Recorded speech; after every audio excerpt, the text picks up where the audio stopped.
मेरी लंदन में शहीद मोहतरमा बेनज़ीर भुट्टो साहिबा के साथ मुलाकात हुई। पीपल्स पार्टी पूरी तैयारी करे और मैं पहुंचूंगी, तो मैं चुप था। फिर मैंने से पूछा कि क्या आप क्या सोच रहे हैं। कभी वहाँ बहुत खतरा है आपके लिए कि किसी भी पार्टी का जो बानी हो, जो लीडर हो, अपना खानदान दे दे। जरदारी साहब का जो स्ट्रगल रहा, 10-12 साल जेल में रहे, सारी जेलें हमने देखी। सेंट्रल जेल देखी, लांडी जेल देखी, कोट लखपत जेल देखी, उडियाला जेल देखी, यहाँ तक कि अकाउंटेबिलिटी कोर्ट, पिंडी अकाउंटेबिलिटी कोर्ट, अटक। पीपल्स पार्टी की लीडरशिप के हवाले से भी बात करेंगे, क्योंकि पाकिस्तान का सियासी निज़ाम, जो पाकिस्तान का सिस्टम है, वो अभी तक अपनी पटरी पर मुकम्मल तौर पर नहीं चढ़ सका है। यहाँ पर इंटरफेरेंस से सारे मामला थे। जब मोहतरमा बेनज़ीर भुट्टो जलावतन थी, आप भी मुल्क के बाहर थे, अच्छी खासी ज़िंदगी गुजार रहे थे। उसके बाद जैसे मोहतरमा वापस आएँ तो आप भी साथ आएँ और अभी तक काम भी कर रहे हैं, मुल्क के सारी सूरत हालात भी देख रहे हैं।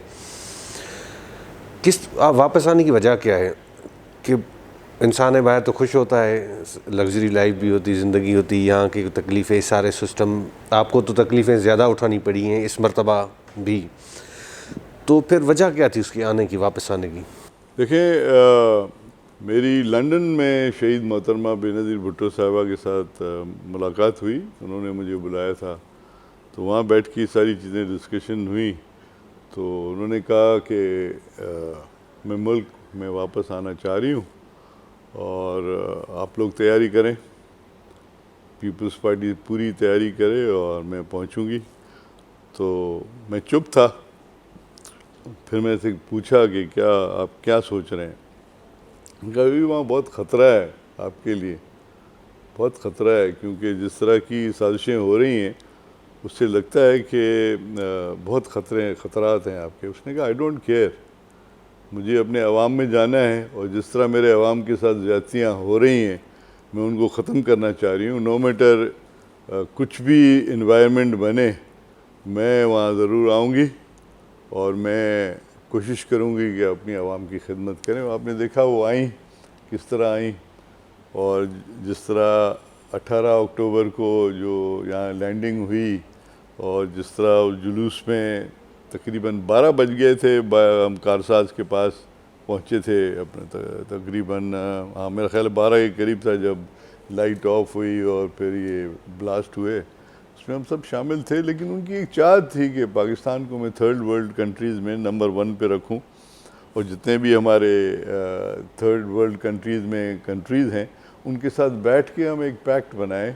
इस तरह शहीद जुल्फ़िकार अली भुट्टो, आपको याद होगा, उन्होंने एक ज़माने में एक कॉन्फ्रेंस की थी मुस्लिम्स के लिए, सारे मुसलमान लीडर्स थे, उनको लाहौर में बुलाया था और सबको इकट्ठा करके कहा था कि हम एक मुस्लिम वर्ल्ड बनाएं, क्योंकि हमारे पास सबसे बड़ा वेपन जो है वो है ऑयल। उसके बाद उन्होंने आपको एटम बम दिया। तो ये सारी चीज़ें जो है ये भुट्टो ख़ानदान ने क्रिएट की हैं। आपको यहाँ पे ये स्टील मिल आपको दी या पोर्ट कासिम दिया, ऐसे तो गिनने में तो आप आएँ तो हज़ारों चीज़ें हैं जो भुट्टो साहब ने और शहीद मोहतरमा ने इस मुल्क को दी हैं।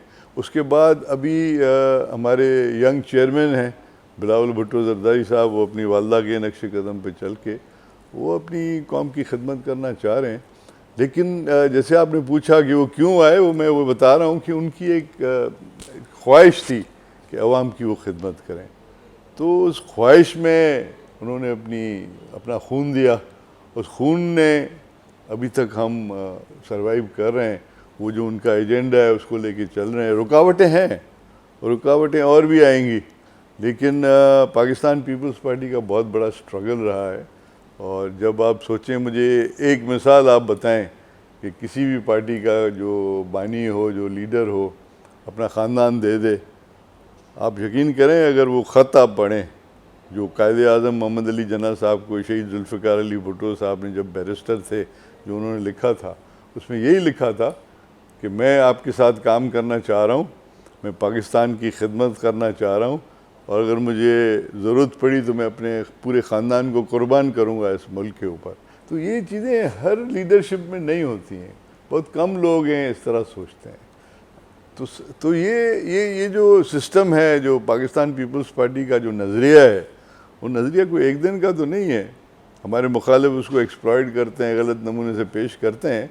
जैसे वो एक मिसाल देते हैं, रोटी कपड़ा और मकान। ये कोई एक दफ़ा थोड़ी है कि आपकी गवर्नमेंट आई तो सबको आपने रोटी भी दे दी, कपड़ा भी दे दिया, मकान भी दे दिया है। हमने मकान दिए हैं, कपड़े दिए हैं। नौकरियाँ क्या होती हैं? नौकरियाँ से जब आप कमाते हो तो कपड़े ख़रीदते हो, आप खाना खाते हो, तो ये सारी चीज़ें चलती रहेंगी, ये कोई वन टाइम नहीं है। तो ये किस्सा चलता रहेगा, हम चलाते रहेंगे। मोहतरमा बेनज़ीर भुट्टो जब वापस आई, उनकी सिक्योरिटी से लेकर तमाम मामलात आप ख़ुद देखते थे, आप साथ होते थे, हर वक्त उनके जितने भी प्रोग्राम्स होती थी जाती थी। और काफ़ी मुझे इसलिए इल्म है कि उस वक्त भी मैं रिपोर्टिंग करता था, उस वक्त भी सहाफ़त करते थे, आप काफ़ी चीज़ों से मना भी करते थे, मगर मोहतरमा निकल पड़ती थी, जाती भी थी। उन्होंने कभी इस ज़ाहिर इज़हार भी किया होगा कि थ्रेड्स हैं, किस तरफ से, किन हलकों की तरफ से थ्रेड्स से कुछ आपको आगाह तो किया होगा? देखिए, हमने तो जो हमारी लिमिटेंस थी, मेरी जो लिमिटेंस थी, वो सिंध सूबा था। सिंध सूबे में हम सारा ऑर्गेनाइज कर रहे थे, और बाकी हर सूबे में हमारे दूसरे दोस्त थे जो ऑर्गेनाइज़र थे। जो मूवमेंट जिस तरह चली शहीद मोहतरमा की, उसमें वो उन्होंने अपनी अपनी तरीक़ेकार रखा। लेकिन मसला ये था कि उस वक्त की जो गवर्नमेंट थी, उन्होंने हमें सपोर्ट नहीं की। सपोर्ट का मकसद ये कि सिक्योरिटी नहीं दी, क्योंकि एक इतनी बड़ी लीडर है, उसको इतने थ्रेट्स हैं डिफरेंट जगहों से। कंफर्मेशन तो नहीं होती है ना कि किसने क्या किया, लेकिन आजकल सोशल मीडिया से, थ्रू सोशल मीडिया आपको डिफरेंट चीज़ें मिलती हैं। उसमें कुछ झूठ भी होता है, सच भी होता है। तो डिफरेंट थ्रेट्स आती थी कि मोहतरमा के ऊपर अटैक होगी, लेकिन वो कभी नहीं डरी। वो बल्कि ये हम जब कहते थे, मैं उनकी कभी गाड़ी चलाता था तो जहाँ पब्लिक होती थी तो वो कहते थे ऊपर से वो खोलें अपना सनरूफ खोलें ताकि मैं पब्लिक से बात करूं। तो बात करती थी और हम मना करते थे। तो एक दिन उन्होंने मुझे लेक्चर दिया। हम लाहौर में अरेस्ट हो गए थे। वहाँ लतीफ़ खोसा साहब का घर था जिसमें हम गए थे एज ए मेहमान। हमें बड़ा रिसीव किया पुलिस ने, लोकल पुलिस ने एयरपोर्ट से रिसीव किया हमें। हम आगे लीड करके सलूटे मारते हुए हमें गए, और जब हम घर में बैठे बाहर उन्होंने बाप द्वार लगा के हमें अरेस्ट कर दिया। एनीवे हमने 5-6 दिन वहाँ गुजारे। तो वहाँ पे मोहतरमा ने मुझे एक दफ़ा बैठ के लेक्चर दिया। शहीद मोहतरमा ने कहा कि भाई देखो, अगर तुम मुसलमान हो तो आप एक चीज़ में यकीन रखते होंगे कि हमारा टाइम जगह फिक्स्ड है। जिस दिन मैंने जाना है कोई नहीं रोक सकता। आप रोक सकते हैं? नहीं, मैंने कहा नहीं, सवाल ही नहीं पैदा होता। तो ये हम मुसलमान हैं, हम उस चीज़ में बिलीव करते हैं। जिस दिन मैंने जाना है मैं जाऊंगी, कोई नहीं रोकेगा, लेकिन मैं आवाम की खिदमत ज़रूर करूंगी, नो मैटर व्हाट। तो ये एक लीडरशिप की क्वालिटी जो है वो बहुत कम लोगों में है। आजकल तो आपके लीडर्स आपने देखे हैं किस टाइप की लीडरशिप्स हैं, लेकिन हमारा एक एजेंडा है पाकिस्तान पीपल्स पार्टी का, और उस पर हम चल रहे हैं। इंशाल्लाह कामयाब जाएंगे। मोहतरमा, जो उस वक्त की हुकूमत थी उसकी जानिब से कोई सिक्योरिटी नहीं दी गई थी, मगर उसके बावजूद भी सिंध के अंदर जितने सिस्टम आपने बनाया था, जो जानसारा ने बेनज़ीर भुट्टो साहिबा बनाया था, सारी चीज़ें थी। क्या आप समझते हैं कि जिस तरह से आप सारी सिक्योरिटी मामलात को देखते भी थे, अगर इस तरह से पिंडी में भी सिक्योरिटी के मामलात देखे जाते, पार्टी या कुछ जो ज़िम्मेदारान लोग थे, तो शायद लिखा हुआ कुदरत की जानिब से सारी चीज़ें अपनी जगह पे, मगर क्या आप समझते हैं कि वहाँ पर भी कुछ इस तरह से सिक्योरिटी मेजर्स लेने चाहिए थे? हाँ, नहीं, मैंने आपको बताया ना, कहीं भी सिक्योरिटी नहीं मिली। और जो पिंडी का जो प्रोग्राम था वो नहीं था, वो एजेंडा में था ही नहीं।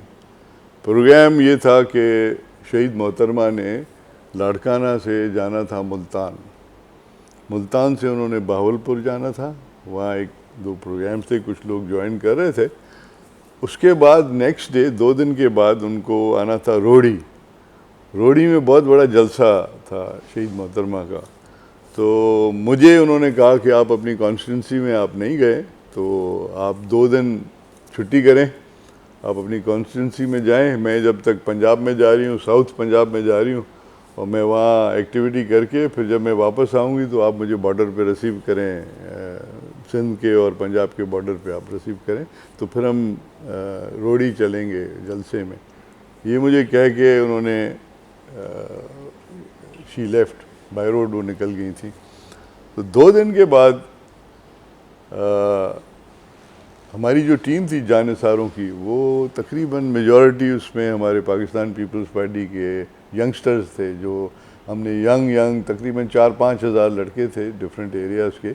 मेजॉरिटी लियारी वालों की थी, लियारी और मलिर वालों की, जो हमने कोशिश की थी कि 20 और 25 साल की एज में, क्योंकि अगर पैदल चलना है ट्रक के साथ या गाड़ी के साथ तो उसके लिए आपको स्ट्रेंथ चाहिए। तो वो लड़के जो थे वो ख़ास हमने एक 50 लड़के रखे हुए थे जो हमेशा बीबी के साथ सिक्योरिटी करते थे, अनआर्म्ड। और बाकी जो हम थे MPAs और MNAs थे, उनके जो पर्सनल लोग थे, हमारे पर्सनल गार्ड थे, सिक्योरिटी के लाइसेंस वेपन्स थे, वो हम लेके अपनी सिक्योरिटी खुद करते थे। बाकी गवर्नमेंट की तरफ से हमें कोई सिक्योरिटी नहीं मिली थी। तो उस वक्त फिर ये मैसेज आया कि मोहतरमा चली गई इस्लामाबाद। तो मेरा ख्याल है आई वाज शॉक्ड, मैंने पहले यकीन नहीं किया कि चली गई इस्लामाबाद। तो जिस दिन उनकी शहादत हुई उस दिन मैंने उनसे सुबह बात की, कभी भी आपका प्रोग्राम था इधर रोड़ी में आने का, आपका प्रोग्राम चेंज हो गया। बोला हाँ कुछ वजूहत थी, कुछ रिक्वायरमेंट थी, तो मैं इधर आई हूँ एक दिन के लिए, यहाँ जलसा हमने रखा है। जब उन्होंने कहा कि पिंडी का जलसा है तो आप यकीन करें तो मैं तो थोड़ा हिल गया, क्योंकि वो प्लान था नहीं। फिर वो मेरी बात हुई है तकरीबन 11 बजे के करीब। फिर 5 बजे मुझे सफदर अब्बासी साहब ने फ़ोन किया और ये बैड न्यूज़ मुझे पहुंचाई, जिससे हम सब शॉक में थे और ऐसा लगा जैसे ज़मीन हमारे पाँव से निकल गई है और समझ में नहीं आ रहा था कि क्या करें। और आपको पता है फिर पूरे मुल्क में अफरा तफरी हो गई। तो वो एक फार साइटेड लीडरशिप थी मेरे लिए, तो वो बहुत बड़ी इंस्टीट्यूशन थी, पॉलिटिकल इंस्टीट्यूशन। आप ये समझें कि मैं ये सोचता था कि शहीद मोहतरमा के साथ रह के मैं पॉलिटिकल PhD करूँगा। जो उन्होंने मुझे जिस तरह ट्रेनिंग दी थी और जिस तरह वो मुझे साथ ले जाती थी अब डिफरेंट फील्ड्स में और डिफरेंट एनवायरनमेंट में, उन्होंने हमेशा मुझे एक चीज़ ज़रूर सिखाई कि जिस भी इन्वायरमेंट में आप जाओ उस इन्वायरमेंट को आप पहले देख लो, स्टडी करोगे इस इन्वायरमेंट में। जैसे हम इस कमरे में बैठें कि इस कमरे में क्या क्या है, तो इस कमरे में हमने गुजारा करना है और हमने मुंह से वो बात कहनी है जो हमारे फेवर में जाए। तो ये चीज़ें बहुत कम लीडरशिप में होती हैं, जो अपने जो नीचे जो वर्कर्स होते हैं उनको सिखाएं। मैं तो उनका जानसार रहा हूँ, रहूँगा, सारी उम्र रहूँगा, क्योंकि जिस तरह उन्होंने मुझे ट्रेनिंग दी और जिस तरह मुझे उन्होंने दुनिया घुमाई। हम तो अमेरिका गए, वहाँ उन्होंने लेक्चर्स दिए, यूरोप में गए, इंग्लैंड गए, वहाँ उन्होंने लेक्चर्स दिए, उनको अंग्रेज़ों को डेमोक्रेटिक सिस्टम सिखाया, ह्यूमन राइट्स सिखाई, विमेंस राइट्स सिखाई, साउथ ईस्ट एशिया पे बात की। तो बहुत बड़ी बात है।